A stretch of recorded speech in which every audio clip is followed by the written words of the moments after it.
राजस्थान की राजधानी जयपुर, साल 2020। एक सोसाइटी से खून से लथपथ एक मां की लाश मिली और उसका 21 महीने का मासूम बेटा रहस्यमयी तरीके से गायब था। न चोरी, न जबरन घुसपैठ। तो फिर सवाल ये है कि आखिर एक मां को किसने मारा और 21 महीने के मासूम से किसी की क्या दुश्मनी थी। हम बात कर रहे हैं जयपुर डबल मर्डर केस की, एक ऐसी कहानी जिसे सुनकर रूह कांप उठती है। कहानी में आगे बढ़ने से पहले द क्राइम क्यू चैनल को सब्सक्राइब कर लें। 7 जनवरी 2020। श्वेता घर पर अपने 21 महीने के बेटे के साथ अकेली थी। तभी घर की डोरबेल बजती है। श्वेता सामने खड़े शख्स को देखती है और दरवाजा खोलती है।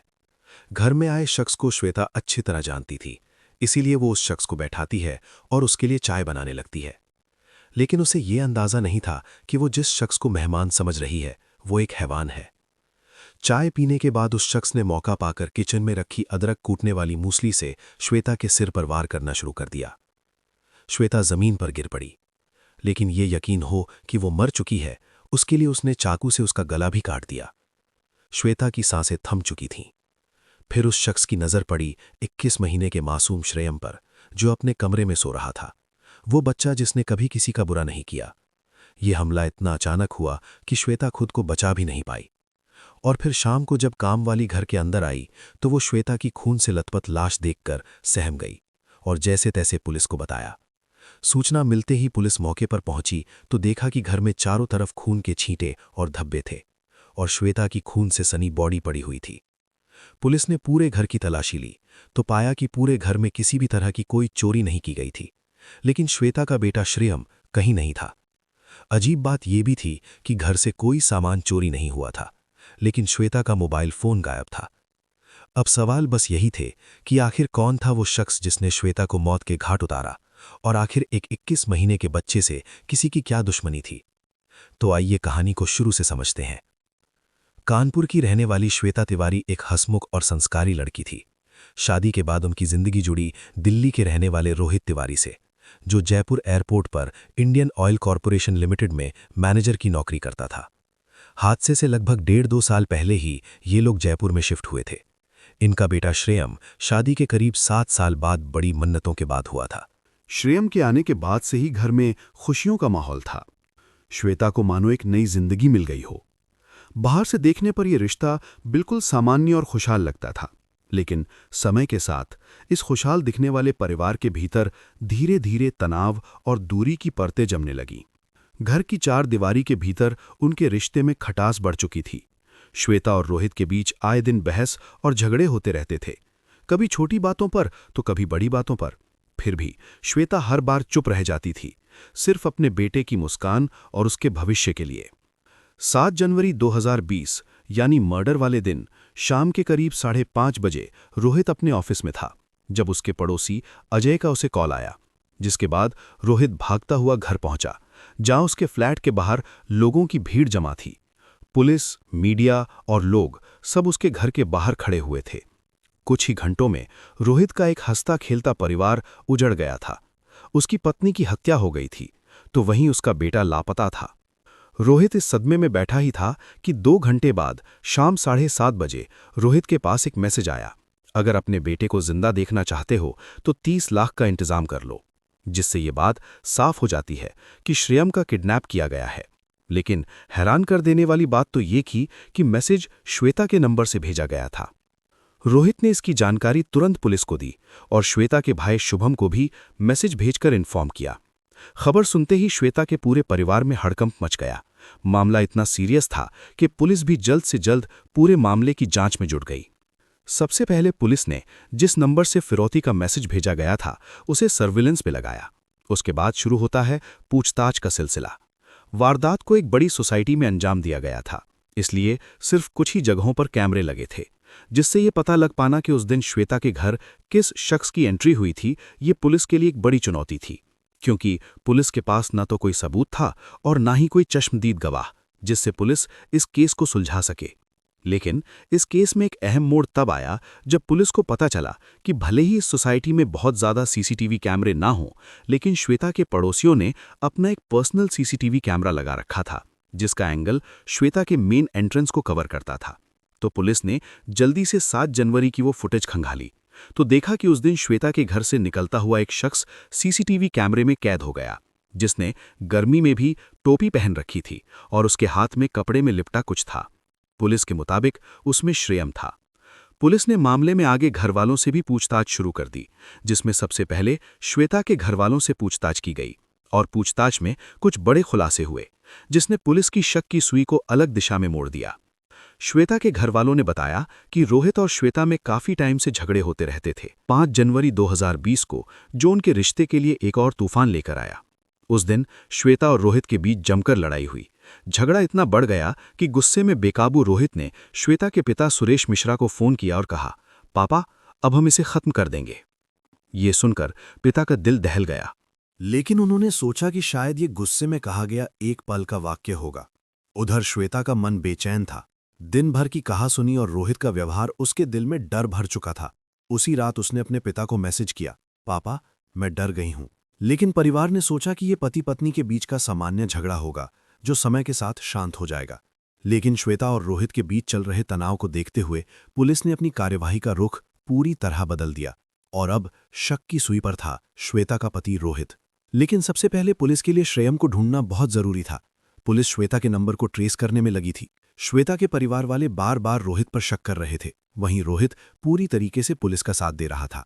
उसने पुलिस से यह भी कहा कि वो फिरौती की पूरी रकम देने को तैयार है, बस उसके बेटे को सही सलामत वापस ले आइए, जिससे पुलिस के लिए ये केस और मुश्किल होता जा रहा था। 8 जनवरी 2020 जिस बात का सबको डर था वही हुआ। दोपहर 12:30 बजे के आसपास श्रेयम की लाश सोसाइटी के ही पीछे झाड़ियों में मिली और जैसे ही रोहित ने अपने बेटे की लाश देखी, वो सदमे में जमीन पर गिरकर रोने लगा। पुलिस ने श्रेयम की लाश को पोस्टमार्टम के लिए भेजा और जो रिपोर्ट में आया उसे देखकर सभी के पैरों तले जमीन खिसक गई, क्योंकि श्रेयम की मौत की टाइमिंग और श्वेता की मौत की टाइमिंग बिल्कुल सेम थी। मतलब ये किडनैपिंग केस नहीं बल्कि डबल मर्डर केस था। गुत्थी कुछ तो पुलिस के हाथ आने लगी थी, लेकिन श्रेयम की लाश मिलने के बाद भी फिरौती के मैसेज आना बंद नहीं हुए थे। देखते ही देखते ये केस एक हाई प्रोफाइल केस बन गया था और इस केस को लेकर अब राजनीतिक स्तर से भी दबाव बढ़ गया था। तो पुलिस एक बार फिर शक की सुई रोहित की ओर घुमाती है और इस बार ये जानने की कोशिश करती है कि जिस वक्त ये हुआ तब रोहित कहाँ था। कई सवालों के साथ पुलिस रोहित के ऑफिस पहुंच जाती है, जहां पुलिस को पता चलता है कि मर्डर वाले दिन रोहित पूरा दिन ऑफिस में ही था और कई मीटिंग्स में बिजी था और उस दिन वो कहीं ऑफिस के बाहर भी नहीं गया था। इतना ही नहीं, रोहित की फोन लोकेशन भी ऑफिस में ही थी। पुलिस को कोई भी ऐसा पुख्ता सबूत नहीं मिल रहा था जिससे ये बात साबित होती कि इस मर्डर केस में रोहित का कोई हाथ है। ये केस दिन ब दिन उलझता जा रहा था, लेकिन पुलिस ने श्वेता का नंबर सर्वेलेंस पर लगाया हुआ था। वहीं से इस केस में कोई सुराग मिल सकता था और ऐसा हुआ भी। श्वेता का नंबर 6 अलग अलग लोकेशंस पर ट्रेस किया गया था। उनमें से एक लोकेशन थी सांगानेर की। पुलिस की टीम बिना देरी किए सांगानेर के लिए रवाना हो गई और पहले हुई पूछताछ और कुछ डिटेल्स को फॉलो करते हुए पुलिस एक घर के बाहर पहुंची, जहां घर के दरवाजे पर वही जूते उतरे हुए थे जो पुलिस ने सीसीटीवी में कैद हुए शख्स को पहने देखा था। पुलिस ने घर से सौरभ चौधरी नाम के शख्स को गिरफ्तार कर लिया। दरअसल सौरभ रोहित के दोस्त हरसिंह का साला था। पुलिस ने सौरभ से पूछताछ शुरू कर दी, लेकिन सौरभ सही से पुलिस के सवालों का जवाब नहीं दे रहा था। तभी पुलिस ने उसका सामना करवाया रोहित से और रोहित उसे देखकर अपनी पत्नी और बेटे की मौत का जिम्मेदार ठहराने लगा और उसके लिए कड़ी से कड़ी सजा की मांग करने लगा। लेकिन इल्जाम अपने सिर आता देख सौरभ ने सभी राज पुलिस के सामने उगलना शुरू कर दिए, जिसे सुनकर सभी लोग दंग रह गए। दरअसल रोहित तिवारी अपनी पत्नी श्वेता से पूरी तरीके से छुटकारा पाना चाहता था। उसकी जिंदगी में एक नया सपना था, दूसरी शादी करने का। यही वजह थी कि उसने महीनों पहले ही इस खौफनाक साजिश की बुनियाद रखनी शुरू कर दी थी। वो बेहद चालाकी से हर कदम सोच समझकर उठा रहा था। एयरपोर्ट पर लगे सीसीटीवी कैमरों की रिकॉर्डिंग उसने 23 दिसंबर से ही बंद कर दी थी, ताकि आने वाले दिनों में उसकी हर गतिविधि का कोई सबूत न मिले।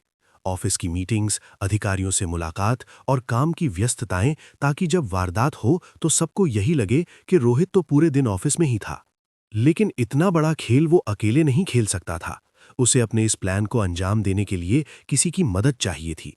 यहीं से कहानी में कदम रखता है दूसरा किरदार, सौरभ उर्फ राज सिंह, जो रोहित के भरोसे और लालच दोनों का शिकार बनकर इस भयावह साजिश का हिस्सा बन गया।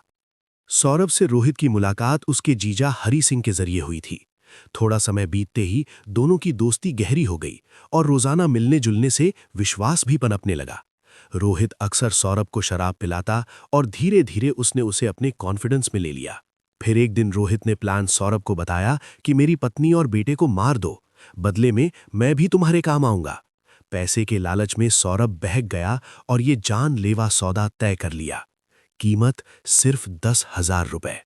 सोचकर भी रूह कांप जाती है कि एक मां और मासूम बच्चे की जिंदगी की कीमत इतनी कम रखी गई थी। जिसके बाद मर्डर वाले दिन सौरभ चेहरा छुपा कर आया, लेकिन श्वेता उसे पहले से जानती थी। वो बिना शक किए दरवाजा खोलती है, चाय बनाती है और कुछ देर बाद जब सब सामान्य लग रहा था, अचानक सौरभ ने किचन से अदरक कूटने वाली मूसली उठाई और श्वेता के सिर पर ताबड़तोड़ वार करने लगा। वारदात के बाद रोहित और सौरभ ने एक और प्लान बनाया। सौरभ श्वेता का मोबाइल लेकर गया, उसमें से सिम निकालकर एक नया फोन खरीदा और उसी से रोहित को मैसेज भेजा गया था। रोहित पहले तो मुकरता रहा, लेकिन जब सौरभ ने सबूतों और घटनाक्रम का खुलासा किया तो रोहित टूट गया और अपना जुर्म कबूल कर लिया। जब ये सच्चाई सामने आई कि मां बेटे की हत्या के पीछे खुद श्वेता का पति और बेटे का पिता है, तो पूरे जयपुर में गुस्से की लहर दौड़ गई। लोगों ने सड़कों पर उतरकर नारे लगाए, हत्यारों को फांसी दो। सोशल मीडिया पर भी आक्रोश उमड़ पड़ा। हर कोई यही कह रहा था कि ऐसे दरिंदों को जिंदा रहने का कोई हक नहीं। इस केस का सबसे डरावना पहलू यह था कि इंसान स्वार्थ में इतना गिर सकता है कि अपने ही बच्चे को मारने से भी पीछे न हटे। उसने अपनी पत्नी को रास्ते से हटाने के लिए दोस्त को तैयार किया और बेटे को इसलिए मारा ताकि शादीशुदा जिंदगी की याद भी न बचे। जयपुर डबल मर्डर केस एक ऐसी कहानी जिसने रिश्तों की बुनियाद को हिलाकर रख दिया। पति जो सुरक्षा का प्रतीक होना चाहिए, वही पत्नी का कातिल निकला। पिता जो बच्चे के लिए भगवान होता है, वही उसका सबसे बड़ा दुश्मन बन गया। और दोस्त जो साथ निभाने के लिए होता है, वही मौत का सौदागर बन गया। श्वेता और श्रेयम आज हमारे बीच नहीं है, लेकिन उनकी दर्दनाक कहानी हमें ये सिखाती है कि सबसे बड़ा खतरा कभी-कभी बाहर से नहीं, बल्कि अपने ही घर के भीतर छुपा होता है। वैसे आपके अनुसार अपराधियों को क्या सजा मिलनी चाहिए? कमेंट बॉक्स में जरूर बताएं। अगर आपको हमारी मेहनत पसंद आई हो तो इस वीडियो को लाइक और शेयर जरूर करें। अगर आपने अब तक द क्राइम क्यू चैनल को सब्सक्राइब नहीं किया है तो जल्दी से चैनल को सब्सक्राइब कर बेल आइकन जरूर दबा लीजिए। क्राइम की दुनिया से जुड़ी ऐसी ही कहानियों के लिए हमारे साथ जुड़े रहें। धन्यवाद।